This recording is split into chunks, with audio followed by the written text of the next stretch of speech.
Dan satu hal, ketika insya Allah rezeki kita akan dilancarkan, jangan lupa setelah kita berwudu, kita baca doa wudu. Setelah baca doa wudu, sampai kita ke sejadah, kita baca surat Inna anzalnahu fi lailatul qadr wa ma adraka ma lailatul qadr, sampai kita di sejadah. Insya Allah rezeki kita akan banyak. Banyakin kita mengingat Allah wa Rasul, dan banyakin kita selalu takluk di hati kita kepada ibu, sehingga ibu kita selalu mendoakan kita setiap hari, setiap menit, setiap detik. Jadi untuk memperlancar kita punya rezeki, banyak metode-metode lain untuk memperlancar kita punya rezeki selain kita berbakti kepada kedua orang tua kita, yaitu kita setelah berwudu membaca doa setelah wudu. Setelah baca doa setelah wudu, maka kita baca tadi surat Inna anzalnahu fi lailatul qadr. Tapi jangan lupa baca Bismillahirrahmanirrahim dulu. Jangan dilepas Bismillahirrahmanirrahim. Kenapa? Di situ dengan menyebut nama Allah yang Maha Pengasih. Karena yang Maha Pengasih cuma Allah. Bismillahirrahmanirrahim. Dengan menyebut nama Allah yang Maha Pengasih lagi Maha Penyayang. Kalau kita pengen dikasih sama Allah, maka kita mesti ngasih kepada yang lain. Kalau kita pengen disayang sama Allah, maka kita harus memberikan kasih sayang kepada semua umat manusia. Baik itu agama apapun, kita mesti sayang. Baik suku apapun, maka kita mesti bersaling kasih sayang. Lalu dilanjutkan, Inna anzalnahu fi lailatul qadr wa ma adraka ma lailatul qadr. Lailatul qadr khairun min alfi syahrin tanazzalul malaikatu warruhu fiha biizni rabbihim min kulli salamun ya hatta matla'il fajr. Sebanyak berapa kali? Sebanyak-banyaknya sampai kita ke sejadah. Kalau bisa, biasakan kita sholat berjamaah ke masjid. Kalau bisa, jangan sampai nggak bisa, kita sholat qobliyah, setelah itu sholat wajib, dan setelah itu melakukan sholat ba'diyah. Tapi yang namanya qobliyah dan ba'diyah itu ada waktu-waktunya. Yang lebih cakep lagi, sebelum kita sholat subuh, itu kita membaca surat Alam Nasrah Laka Sadrak, wa Alam Nasrah Laka Sadrak, dan kita baca lagi Alam Tara Kaifa Fa'ala Rabbuka bi Ashabil Fil. Kenapa kita baca dua ayat itu, yaitu sholat sunnah sebelum subuh? Karena dengan membaca dua surah itu, maka insya Allah kita akan dijauhkan dari segala macam penyakit. Kita akan dijauhkan dari segala macam penyakit. Mau itu stroke, mau itu penyakit ain, mau itu penyakit diomongin orang, insya Allah itu akan dijauhkan dengan keagungan dua surat tadi. Insya Allah kita akhiri dengan mengucapkan syukur kepada Allah Subhanahu wa Ta'ala, karena dengan syukur kepada Allah Subhanahu wa Ta'ala maka hidup kita akan bahagia. Jadi kalau biar hidup kita enggak berat, karena setiap hidup itu semua punya permasalahan. Untuk menyelesaikan sebuah permasalahan, maka Al-Quran sudah menyelesaikan semua permasalahan kita. Yang penting kita tekun membaca Al-Quranul Karim.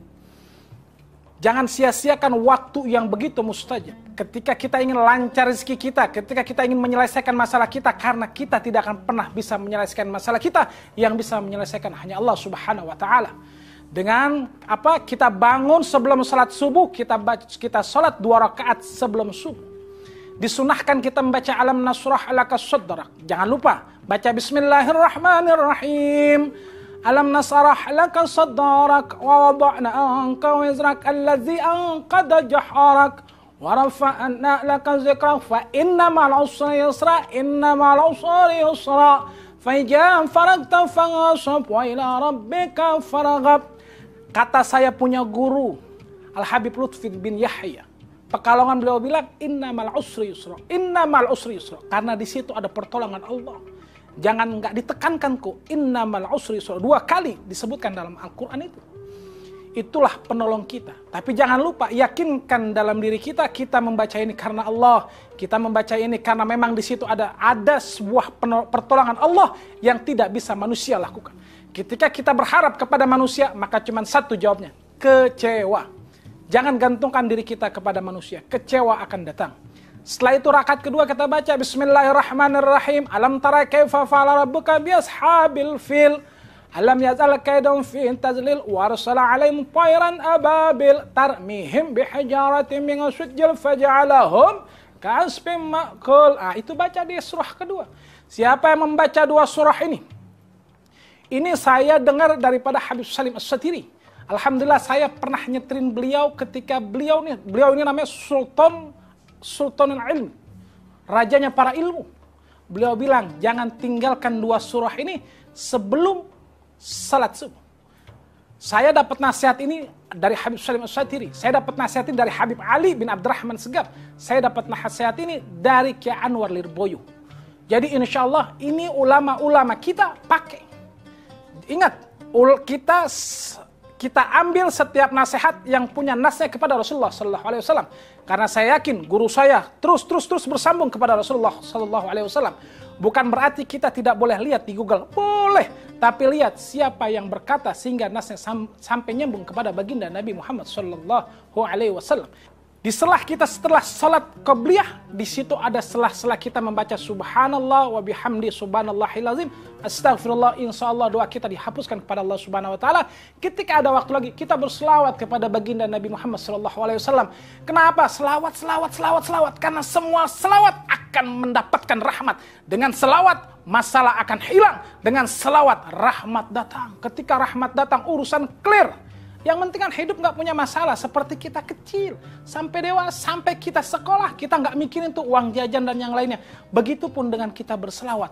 Maka semua urusan kita sama Allah Subhanahu wa taala rapi. Banyak macam-macam selawat yang tadi kita sudah bacakan.